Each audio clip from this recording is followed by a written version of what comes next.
పంట నష్టంపై చంద్రబాబు చేసిన వ్యాఖ్యలను ఖండించారు సజ్జల రామకృష్ణారెడ్డి. టీడీపీ హయాంలో కరువులు వరదలు సంభవించినప్పుడు ఎంత పరిహారం ఇచ్చారో లెక్కలు చూపించాలని కౌంటర్ ఇచ్చారు సజ్జల. దగ్గర 15 జిల్లాల్లో 22 లక్షల ఎకరాల భూమి నీళ్లలో మునిగింది. సకాలానికి వీళ్ళకి రైతులకు సరైన సూచనలు ఇవ్వకుండా ఇష్టానుసారంగా చేసి కడాన రైతుల్ని మొత్తం ముంచేశాడు. ఇది ప్రభుత్వ వైఫల్యం, ముఖ్యమంత్రి వైఫల్యం. ఎంత నష్టం వచ్చిందో కేంద్రానికి చెప్పాలి కదా, మీరు ఏమి ఇస్తారో కూడా చెప్పాలి కదా. ఎన్ని లక్షల ఎకరాలు నష్టమైందో చెప్పమని అడుగుతున్నాను ఈ ప్రభుత్వాన్ని.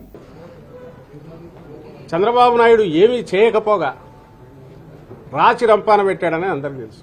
తుఫాను, కరువులు